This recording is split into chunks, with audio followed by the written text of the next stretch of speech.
Radius of जाइरेशन को हिंदी में कहते हैं घूर्णन त्रिज्या।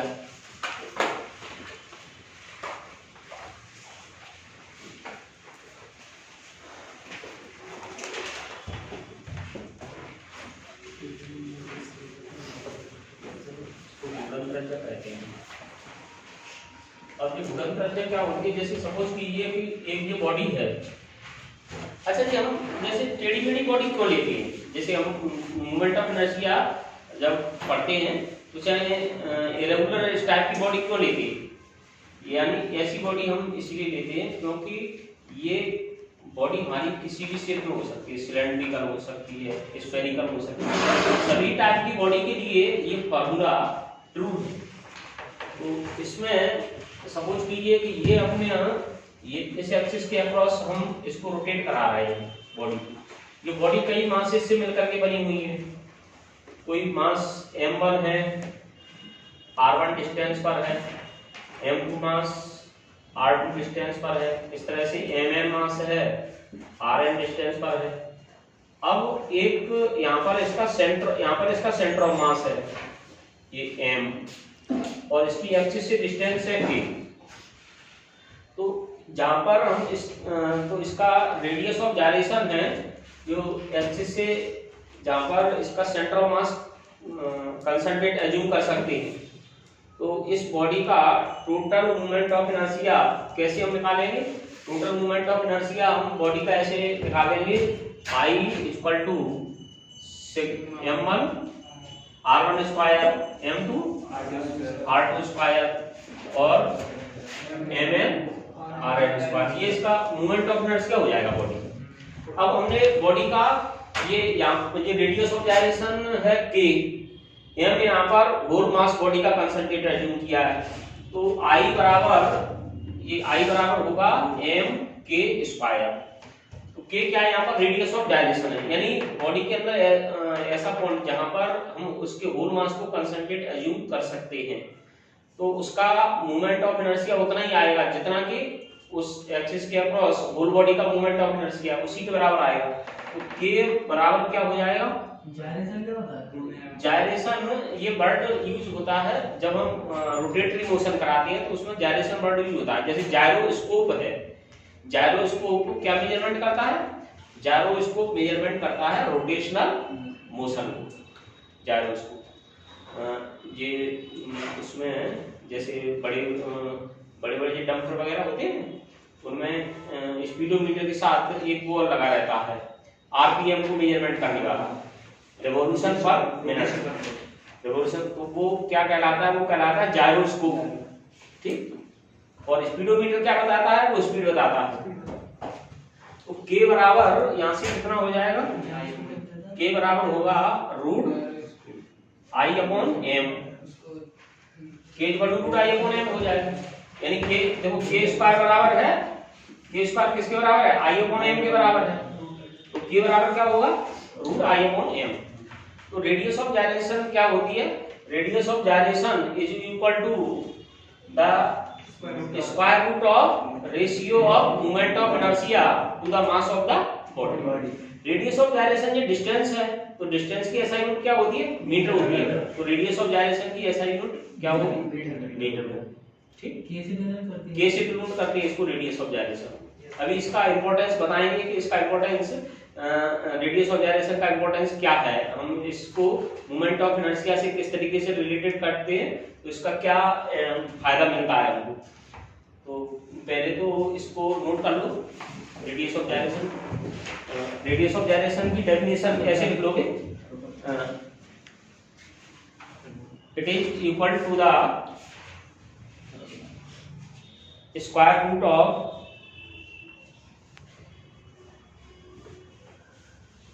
Ratio of moment of inertia, square root of ratio, square root of ratio of moment of inertia to the mass of the body, to the mass of the body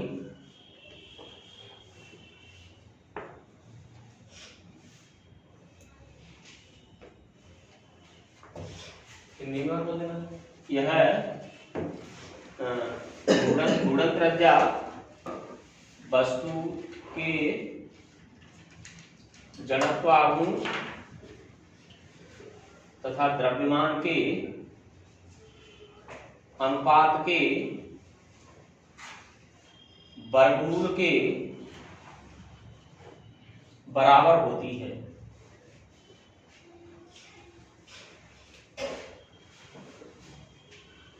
इसका formula note कर लोगे।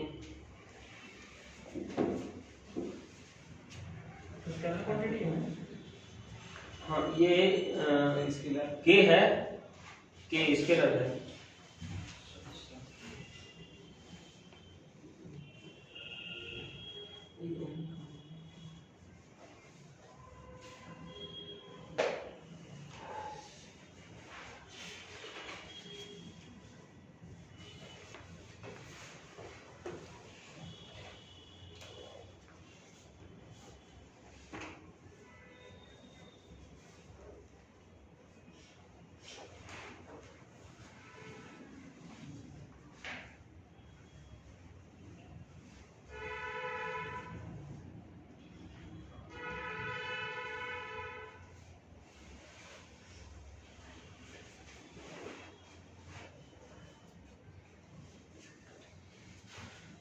Sir ये distance centre of mass से रहती है। ये centre of mass से distance होती है, एक्सिस की सेंटर ऑफ मास से डिस्टेंस।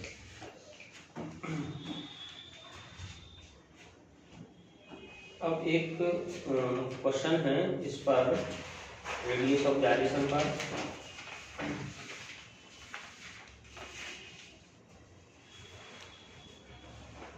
दस किलोग्राम द्रव्यमान के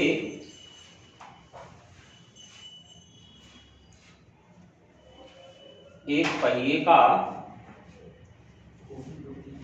10 किलोग्राम द्रव्यमान के एक पहिए का इसकी अक्ष के परितः जड़त्व आघूर्ण 160 किलोग्राम इंटू मीटर स्क्वायर है। इसकी गुणन त्रिज्या क्या होगी? 4 मीटर। तो इंग्लिश में the mass of a body is 10 kg.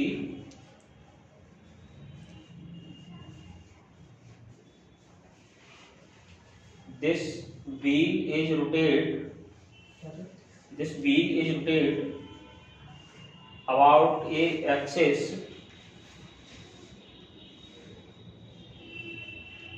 of moment of inertia 160 kg into meter square. Find its radius of gyration.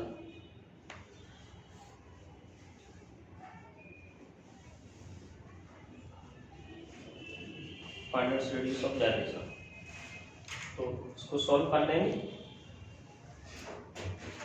ये i equal to m k की वैल्यू रखते हैं, वो सॉरी k की वैल्यू i की value रख देंगे, 160 और 10 से डिवाइड कर देंगे तो 4 मीटर आ जाएगा।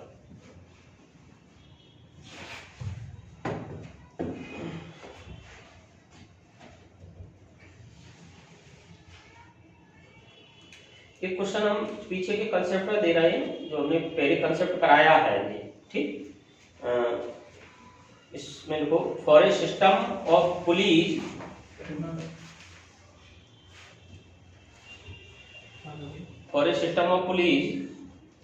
The mechanical advantage is 4। The mechanical advantage is 4 taking G equal to 10 metre per second square, 10 metre per second square. Find the force required to lift a mass of 100 kg by 8, 100 kg by 8। एक पुली के एक निकाय का यांत्रिक लाभ 4 है। पुली के एक निकाय का यांत्रिक लाभ 4 है। जी का मान 10 मीटर पर सेकंड स्क्वायर है। जी का मान 10 मीटर पर सेकंड स्क्वायर है।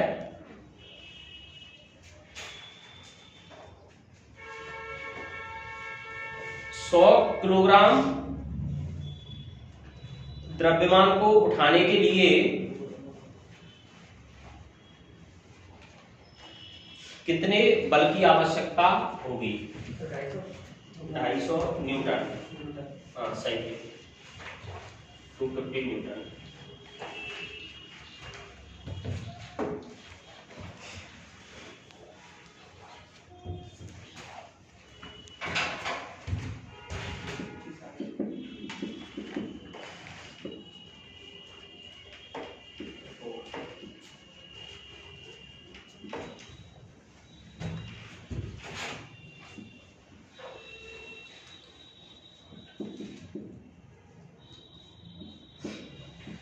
देखो हिंदी में यांत्रिक लाभ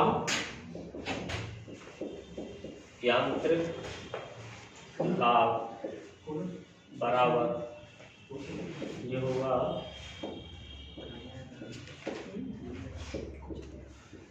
भार बटे आयास। तो ये निकालना है, आयास निकालना है। आयास बराबर भार बटे यांत्रिक लाभ। तो मैकेनिकल इसमें लोड है वो कितना है? 100 kg का है। तो m इंटू जी लगाएंगे। W बराबर m इंटू जी। तो m इंटू जी 10 का मल्टीप्लाई कर देंगे। और मैकेनिकल एडवांटेज है कितना? 4 से डिवाइड कर देंगे। इसके 4 से डिवाइड करेंगे 25 और 25 में 10 का मल्टीप्लाई, तो ये इफोर्ट आ जाएगा 250 न्यूटन।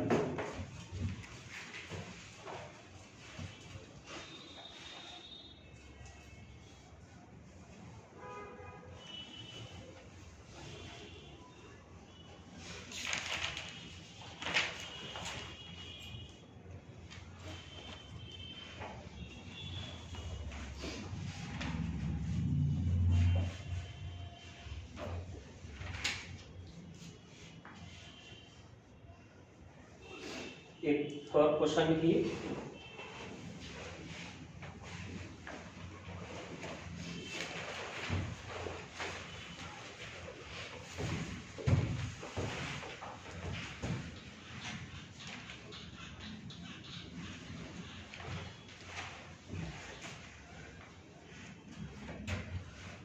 पाँच 500 ग्राम द्रव्यमान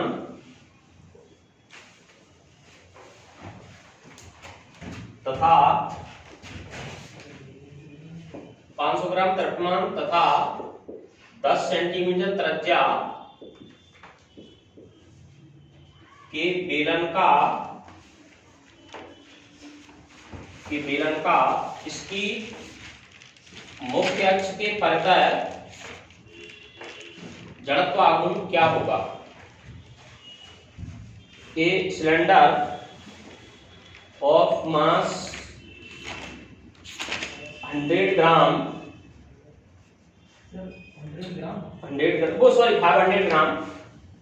500 ग्राम and radius 10 centimeter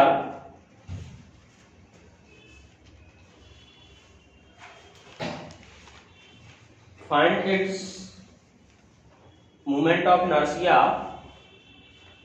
about its principal axis.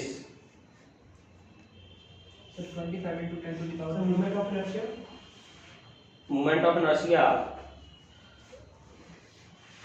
about its principal axis। देखो आंसर तुमको पहली बात तो साइंटिफिक फॉर्म में देना है एक बार, दूसरा एसआई यूनिट में देना है answer.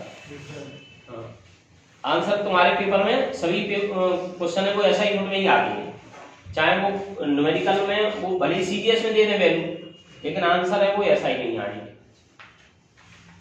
25 into 10 to the power 3। ये साइंटिफिक फॉर्म ही नहीं है, पहली बात तो ये है, साइंटिफिक फॉर्म ये नहीं है। साइंटिफिक फॉर्म सर वैसे पावर में नहीं बोलना, वैसे बोलना नहीं नहीं बोलो, आंसर बोलो। 25 into 10 to the power 3 kg metre square. 25 into 10 to the power 3 kg metre square into metre square गलत आंसर है। सर गलत।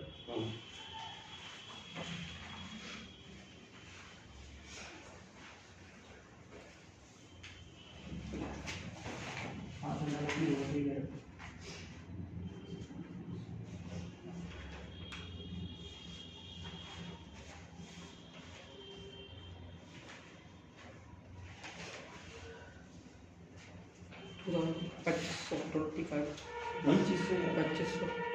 पच्चीस सौ भी गलत है। 25 kg मीटर स्क्वायर है।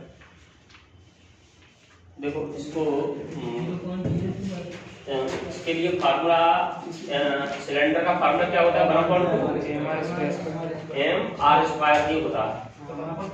तो 1/2 m की वैल्यू है 500 ग्राम है। इसको किलोग्राम में कन्वर्ट करोगे, r रेडियस सेंटीमीटर में है, तो इसको किस में कन्वर्ट करोगे, मीटर में कन्वर्ट करोगे। ठीक, अब देखिए इसको सर फिर होल स्क्वायर है ये। देखो ये 0 है, 0 सर r का स्क्वायर है ना, r का स्क्वायर है।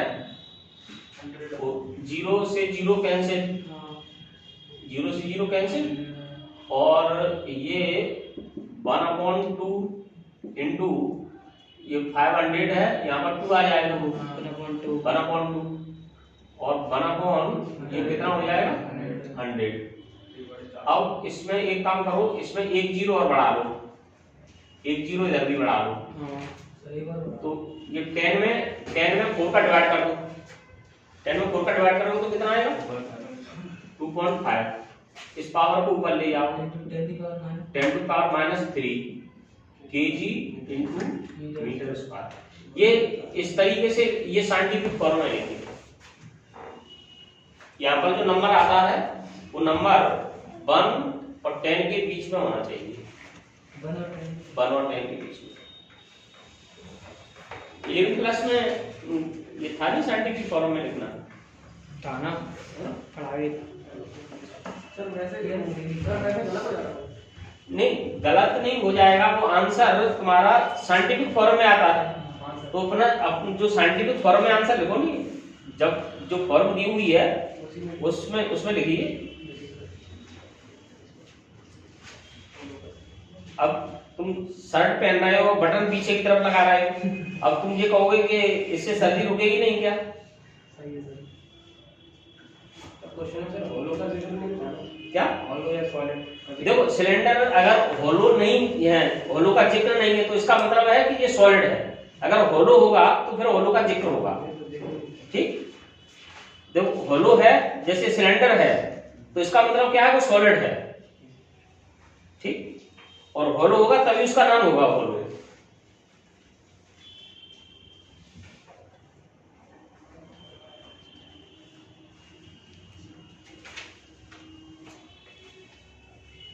एक क्वेश्चन लिखिए,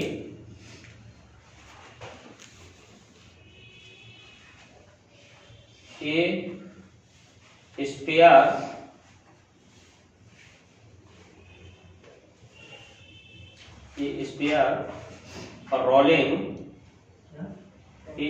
rolling on a surface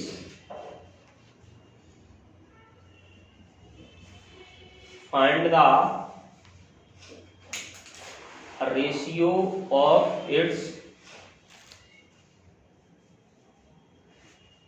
rotational and translation kinetic energy। एक गोले की घूर्णन व स्थानीय और स्थानांतरी गतिज ऊर्जा का अनुपात क्या होगा?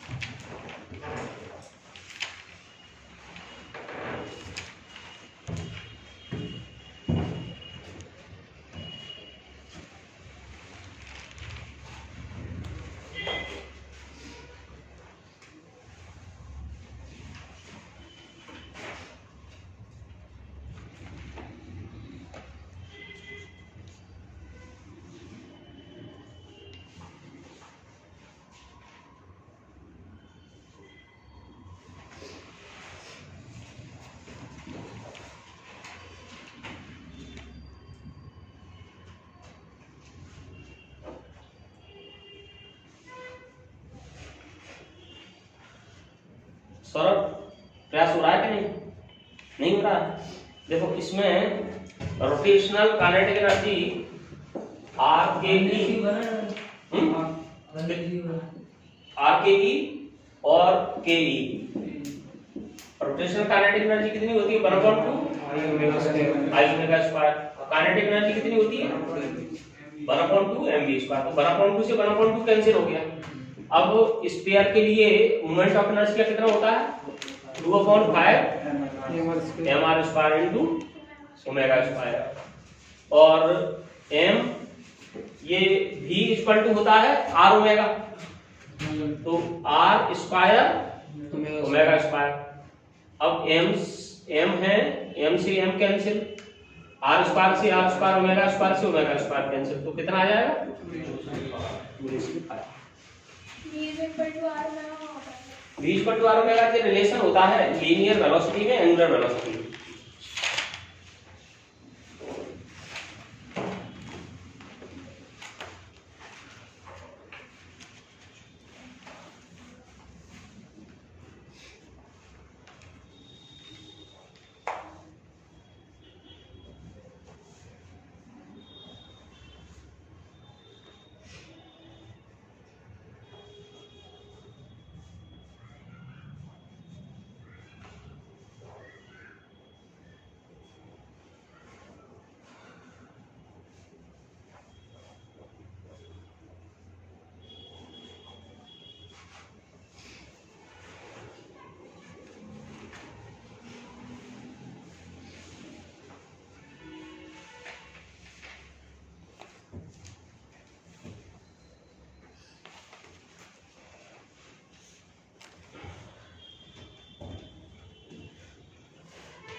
नोट कर लिया? देखो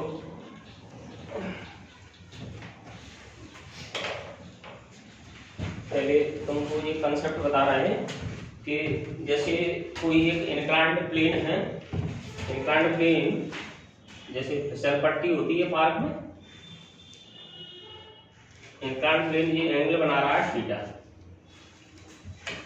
अब हम यहाँ से किसी बॉडी को छोड़ रहे हैं, रिंग छोड़ सकते हैं, स्फीयर छोड़ सकते हैं, सिलेंडर छोड़ सकते हैं, ठीक।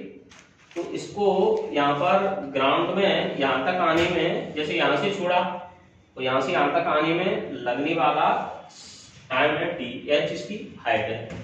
तो इसका इसमें नीचे पहुंचने में लगने वाला समय टी बराबर होगा 1/sin theta root 2h/g 1 + k²/r²। के यहाँ पर क्या है? रेडियस ऑफ जाइरेशन, ठीक। अब नीचे आने पर जो वेलोसिटी होगी, ये तो टाइम हो गया, और नीचे आने पर वेलोसिटी होगी रूट 2gh/1 + k²/r²। नीचे आने पर एक्सेलरेशन होगा a बराबर g sin theta upon 1 + k²/r²। तो इसको कंसेप्ट कैसे लिखोगे? We have a inclined plane, इसमें v में sin थीटा नहीं है, v में 2gh/1 + k²/r²। देखो कंसेप्ट कैसे लिखोगे? We have a inclined plane of height h, एक नत समतल जिसकी ऊंचाई h है,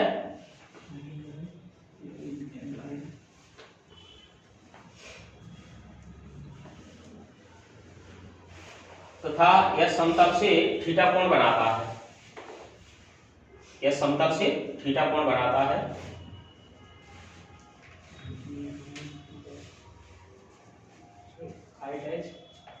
तथा यह समतल से थीटा कोण बनाता है।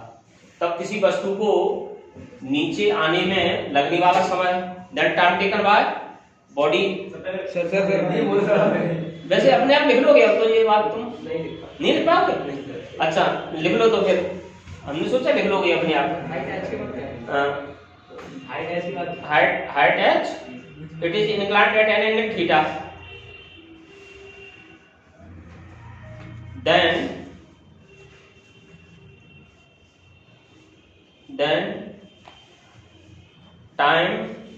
taken by body to reach the ground, to reach the ground, ये लिख लो। ठीक,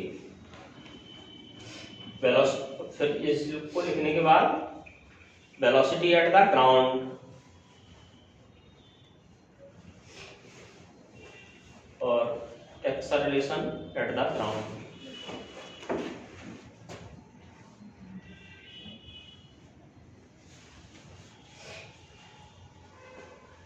रोहित लिख लिया तुमने? हाँ सर, मान लीजिए।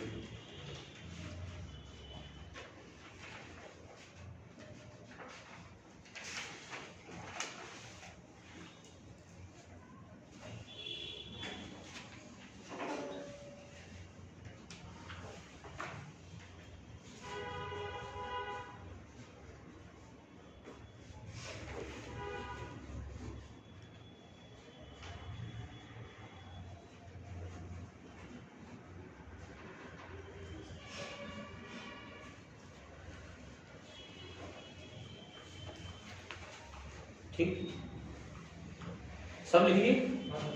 अब इसमें देखो कि जैसे थीटा, मान लो किसी एक इलेक्ट्रॉन प्राइम के लिए थीटा कांस्टेंट होगा, जी कांस्टेंट होगा, और एक इलेक्ट्रॉन प्राइम के लिए एच भी कांस्टेंट रहेगा।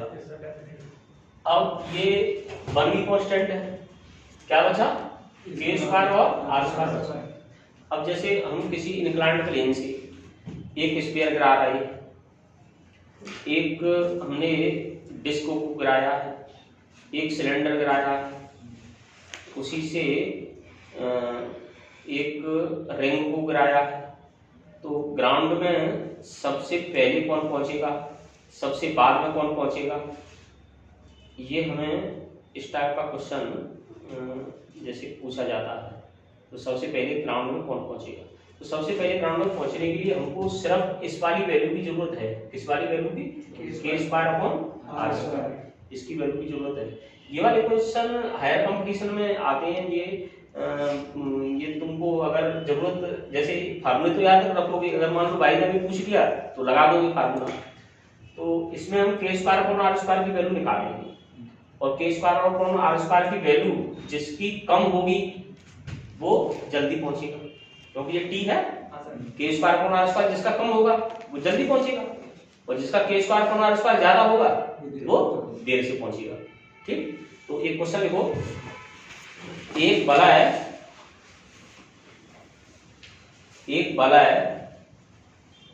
ठोस गोला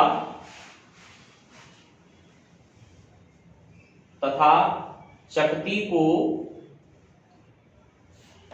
नत समतल पर समान ऊंचाई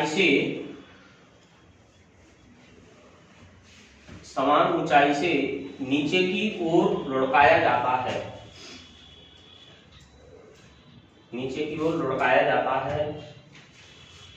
समतल पर पहुंचने का क्रम क्या होगा? ये रिंग, ये solid sphere and a disc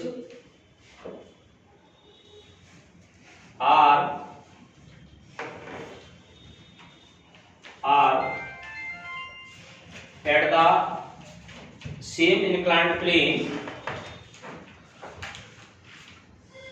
and at same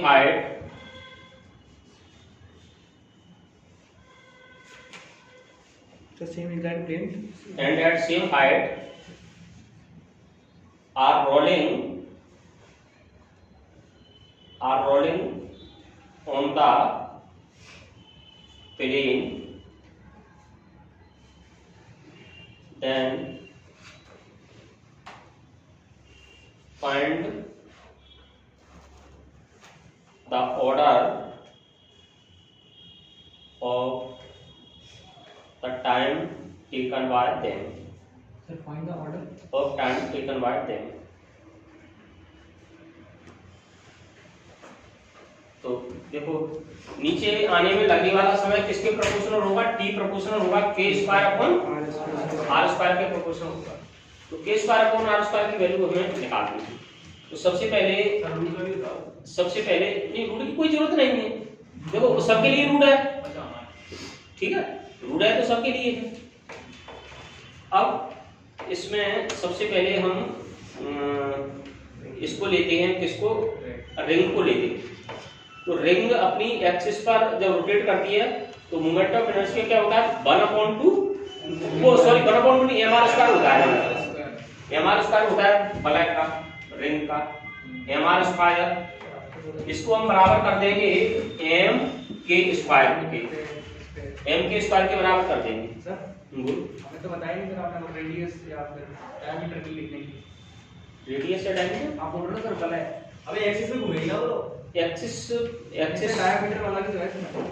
देखो ऐसा है कि जैसे अभी वो रोटेट करेगी तो वो अपनी एक्सिस के अक्रॉस ही तो रोटेट करेगी, जैसे वहां से गिराओगे तो अपनी एक्सिस के अक्रॉस ही तो रोटेट करेगी, स्फीयर अपनी एक्सिस के अक्रॉस ही तो रोटेट करेगा, सभी अपनी एक्सिस के अक्रॉस रोटेट करेगा। तो m ये m स्क्वायर, अब इसमें m से m कैंसिल हो जाएगा और r स्क्वायर को दोनों तरफ डिवाइड कर दो, तो 1 k square upon r square. ये किसके लिए आ गया, रिंग के लिए, रिंग के लिए आ गया, वलय के लिए आ गया, ठीक। अब सॉलिड स्फीयर का लिखते हैं। सॉलिड स्फीयर का मोमेंट ऑफ इनर्शिया कितना होता है, 2/5 mr स्क्वायर। इसको बराबर कर देंगे m के स्क्वायर के, m से m कैंसिल, r स्क्वायर को इसके नीचे ले जाओ तो इधर क्या बचेगा, 2/5 k square upon r square. 2 में 5 से डिवाइड करिए 0.4 आ गया। अब हमने ले लिया किसको, डिस्क को। अब डिस्क का एक्सिस के अक्रॉस क्या होता है, 1/2 mr स्क्वायर होता है, डिस्क का होता है 1/2 mr स्क्वायर। और ये किसके बराबर होगा, m के स्क्वायर, m से m कैंसिल, तो 1/2 k square upon 0.5 equal to k square upon r square. तो ये किसके लिए आ गया, ये डिस्क के लिए आ गया।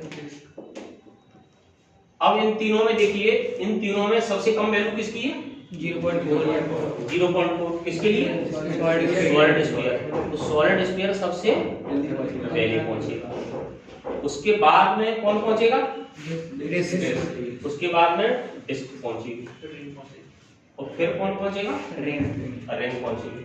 अब इसमें मान लो हम किसी एक को हम चेंज कर दें, जैसे सॉलिड स्फीयर ले लें, सॉलिड स्फीयर ले लें तो सॉलिड स्फीयर के लिए कितना होता है, 1/2 mr स्क्वायर होता है, एक्सिस के अक्रॉस 1/2 mr स्क्वायर होता है। तो सॉलिड सिलेंडर, सॉरी स्फीयर नहीं, सॉलिड सिलेंडर के लिए 1/2 mr स्क्वायर होता है। तो सॉलिड सिलेंडर और डिस्क ये दोनों कैसे पहुंचेंगे, एक साथ पहुंचेंगे सेम टाइम में, ठीक। तो ये नोट कर लो सर, इसमें mr क्या, m के इसलिए लिया है क्योंकि k क्या है, रेडियस ऑफ जाइलेशन। रेडियस ऑफ जाइलेशन में मास का मल्टीप्लाई कर देते हैं तो किसके बराबर आ जाता है, मोमेंट ऑफ इनर्शिया के बराबर आता है।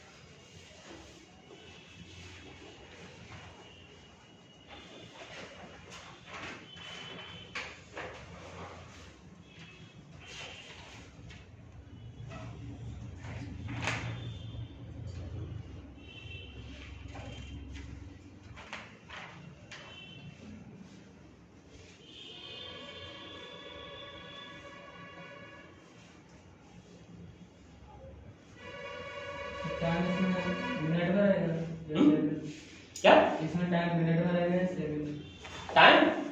टाइम इसमें जो भी जैसे अपन को यूनिट दी हुई है, अब जैसे सब ऐसा यूनिट ले रहे हैं तो टाइम सेकंड में आएगा।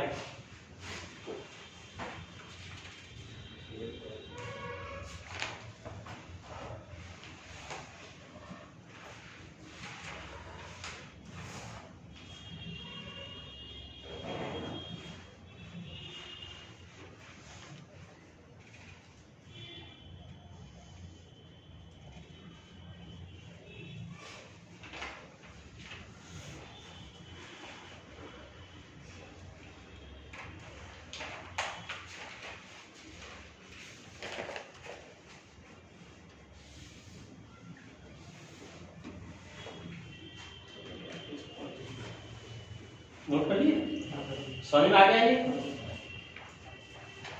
ये स्क्वायर अपॉन आर स्क्वायर, ये वैल्यू निकालेंगे और इस वैल्यू को देख करके हम ये देखते हैं कौन पहले पहुंचेगा।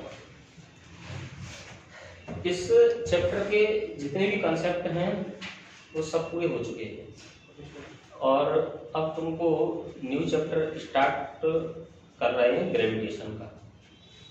ठीक, गुरुत्वाकर्षण नया चैप्टर है, इसके बाद जस्ट इसकी बात आ रही है। ठीक, और देखो ग्रेविटेशन के बारे में सबसे पहले न्यूटन ने लॉ दिया था, Newton's law of universal gravitation. Newton's law of universal gravitation, ये इसका नाम यूनिवर्सल क्यों है?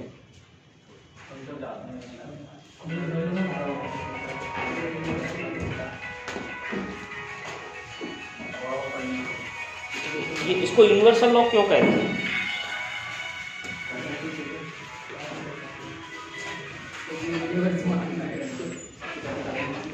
ठीक है, बात चल रही है। चलो क्यों कहते हैं? चलो ये तो कह रहा है कि आप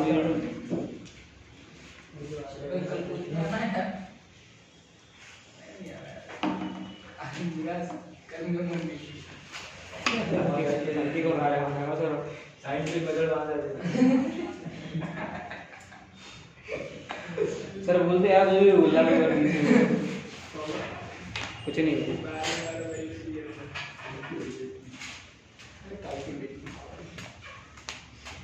वालों की होती है। देखो ये मोमेंट ऑफ इनर्शिया है, सॉरी वो ग्रेविटेशन यूनिवर्सल लॉ इसको इसलिए कहते हैं क्योंकि ये ब्रह्मांड में सब जगह वैलिड होता है, चाहे हम जुपिटर पर जाएं या हम कहीं पर भी जाएं, पूरे यूनिवर्स में ये लॉ वैलिड होता है।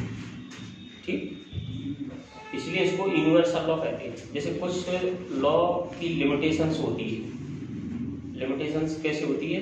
जैसे न्यूटन्स लॉ ऑफ कूलिंग है, तो न्यूटन्स लॉ ऑफ कूलिंग की लिमिटेशंस ये है कि ये लॉ तभी वैलिड होगा जब बॉडी का टेम्परेचर और सराउंडिंग टेम्परेचर इसमें डिफरेंस है वो 30 डिग्री सेल्सियस का होना चाहिए, तब ये लॉ वैलिड होता है। Newton's law of cooling, Newton का शीतलन का नियम, न्यूटन का शीतलन का नियम ये होता है कि जैसे किसी वस्तु के ठंडे होने की rate of cooling of a body is directly proportional to temperature of body and its surrounding. किसी वस्तु के ठंडे होने की दर उस वस्तु के ताप और वातावरण के ताप के अंतर के अनुपाती होती है। लेकिन उसके लिए लिमिटेशंस क्या है? इसके लिए लिमिटेशंस ये है कि उसके बीच में 30 डिग्री का वो डिफरेंस होना चाहिए।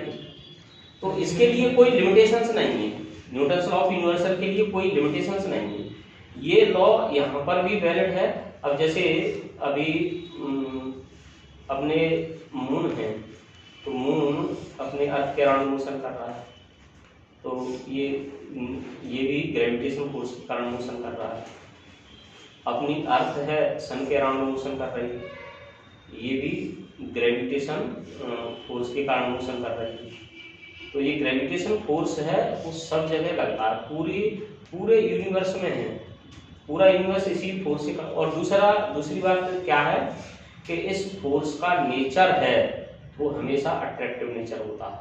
ये न्यूक्लियर फोर्स और ग्रेविटेशन फोर्स, ये हमने बताया था, पहले भी बताया था। न्यूक्लियर फोर्स किस वैज्ञानिक ने दिया?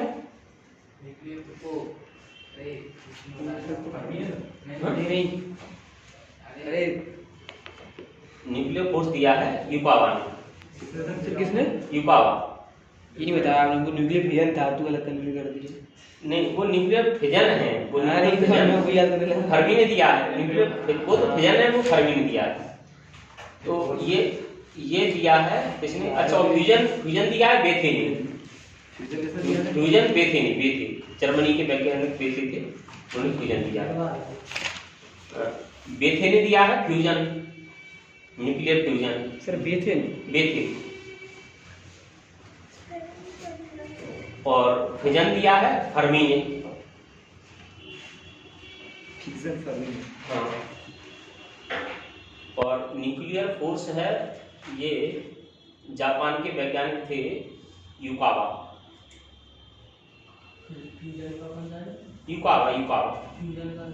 फ्यूजन दिया है बेथे ने।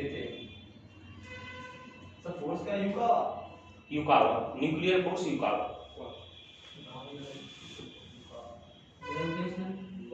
ग्रेविटेशन न्यूटन ने दिया है। सर का पूरा नाम क्या है? Isaac Newton.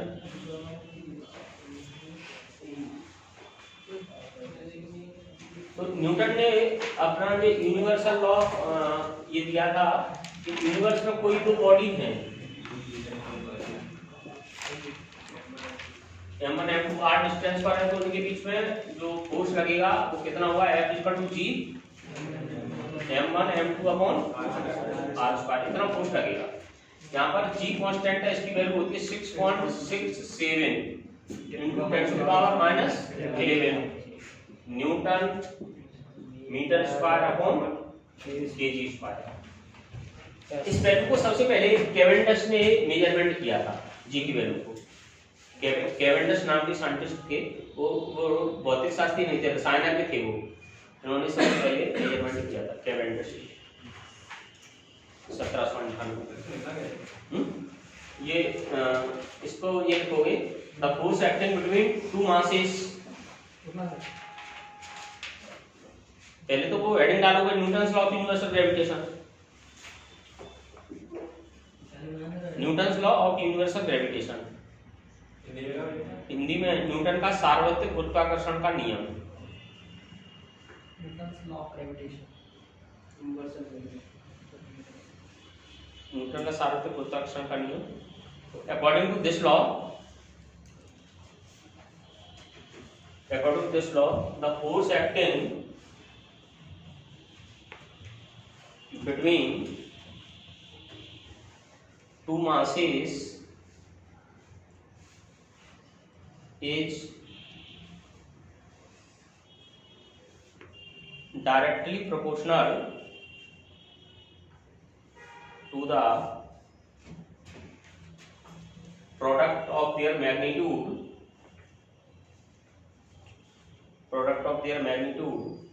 and inversely proportional to the square of the distance between them। इस नियम के अनुसार दो वस्तुओं के बीच लगने वाला बल उनके द्रव्यमान के गुणनफल के अनुक्रमानुपाती, to square of distance between them, तो उनके द्रव्यमानों के गुणनफल के अनुक्रमानुपाती तथा बीच की दूरी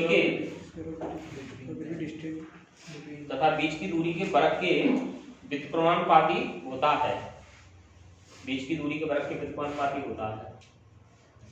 F=g m1 m2 upon r²।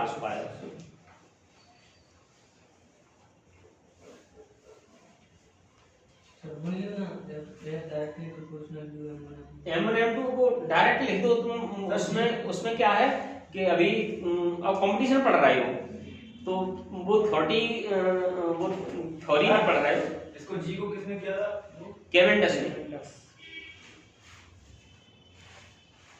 नहीं तो हम इसमें तुम्हारा पेज भरवा देते पूरा अकेले इसी में, Newton law of universal gravitation. हाँ सर, ये पूरा प्रूव करना होता है। हाँ, वो उसमें पेज नहीं भरवाना है तुमको, जल्दी से कंसेप्ट बता करके और उस पर। हाँ ठीक। इसकी वैल्यू चेंज हो सकती है क्या? नो, इसकी वैल्यू चेंज नहीं हो सकती। ये इसीलिए इसका नाम यूनिवर्सल ग्रेविटेशन कांस्टेंट है। स्मॉल जी की वैल्यू चेंज हो जाती है। स्मॉल जी की वैल्यू कैसे चेंज होगी ये तो तुमको कल बताएंगे। ठीक, तो ये जी की वैल्यू है, ये हमेशा फिक्स रहती है जी। अब इस जी को डिफाइन कैसे कर सकते हैं? जी को डिफाइन ऐसे कर सकते हैं कि अगर हम ये ले लें m1 m2 1 kg के ले लें तो r ले लें 1 मीटर, तो f किसके बराबर होगा? g के बराबर हो जाएगा। दो 1 kg के दो मास हैं, उनको 1 मीटर की डिस्टेंस पर रखा गया है, तो उनके बीच में जितना फोर्स लगेगा वो यूनिवर्सल ग्रेविटेशनल कांस्टेंट के बराबर होगा। ठीक, we have two body each of mass 1 kg are kept at a distance of 1 meter apart, then force acting between them is equal to universal gravitational constant। Hindi में दो वस्तुएं हैं जिनमें प्रत्येक का द्रव्यमान 1 किलोग्राम है, प्रत्येक का द्रव्यमान 1 किलोग्राम है, उन्हें 1 मीटर की दूरी पर रखा गया है, उन्हें 1 मीटर की दूरी पर रखा गया है, तो उनके बीच लगने वाला बल, उनके बीच लगने वाला बल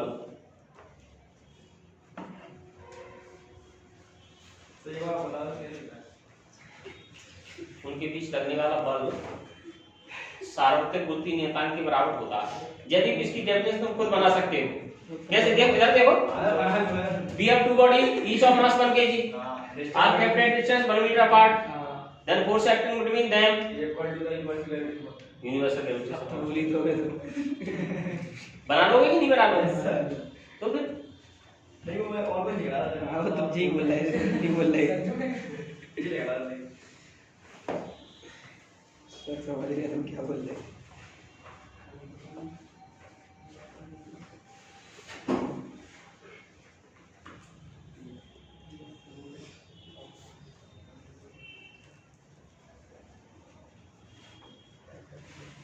सर जो स्मॉल जी होता है वो हर प्लैनेट में अलग चेंज हुआ है। हाँ, अलग चेंज। अब देखो इसमें ये यूनिवर्सल ग्रेविटेशनल लॉ है, इस पर एक हम क्वेश्चन दे रहे हैं। सर बोल रहा सर आज मिनट चलते। We have two mass, हाँ, we have two mass kept at a distance r, kept at a distance r,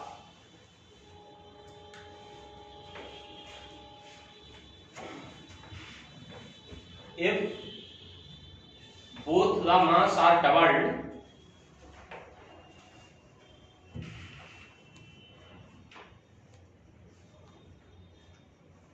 and distance between them is also doubled, and distance between also is doubled, then what is the effect on force acting between them? दो द्रव्यमान r दूरी पर रखे हुए हैं, दो द्रव्यमान r दूरी पर रखे हुए हैं, उन दोनों द्रव्यमानों को दोगुना कर दिया जाता है तथा उनके बीच की दूरी भी दोगुनी कर दी जाती है, तो उन पर लगने वाले फोर्स, उन पर लगने वाले बल पर क्या प्रभाव पड़ेगा? No effect. ठीक है, अब ये सबके समझ में आ गया? ठीक है। नहीं आया अगर ये तो नहीं आया? देखो दोनों के मास बराबर हैं। हाँ वो अभी F equal to G M1 M2 upon R square ये है। अब फोर्स लग रहा है, जब हम अब ये फोर्स लग रहा है, ये दोनों को डबल कर दिया, G 2M1 2M2 और डिस्टेंस को भी दुगना कर दिया 2R का स्क्वायर। तो ये कितना होगा? 2 × 2 4 हो गया और 2 का स्क्वायर कर दोगे तो ये भी 4 हो जाएगा। G M1 M2 upon R square, 4 से 4 कैंसिल, तो ये किसके बराबर हो गया? जी के वो F F के बराबर हो गया। कर सकता ऐसे उसमें क्या मैंने मास सेम कर दिए तो 2m स्क्वायर 4m स्क्वायर बन गया। मैंने दिक्कत जी हुई मेरे साथ। हमने मास दोनों मास को डबल किया है। अरे साहब आप डबल किया, मैंने सेम कर दिया था कि तो m स्क्वायर बन गया वो इक्वल करके।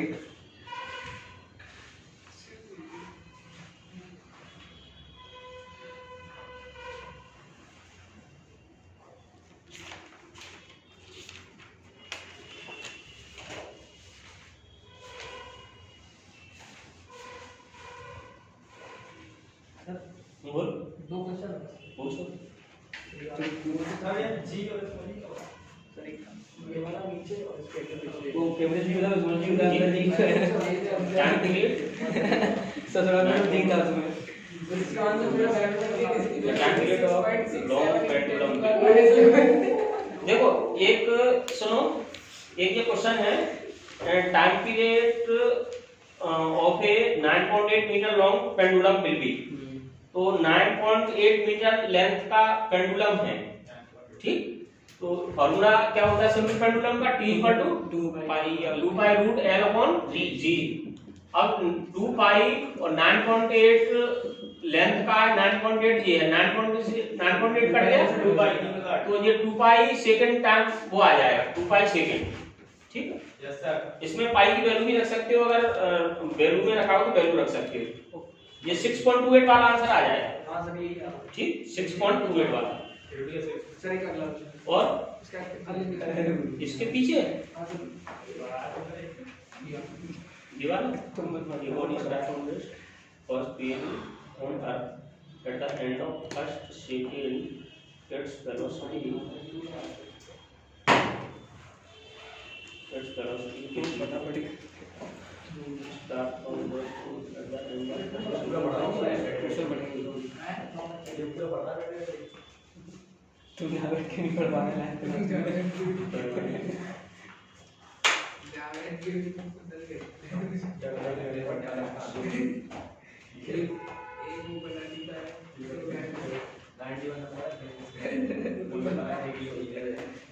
सब बता रहा है क्या? हमें पता है, हमें पूछे तो कुछ बता रहा है क्यों यार? इसमें कुछ क्वांटिटी मिस है।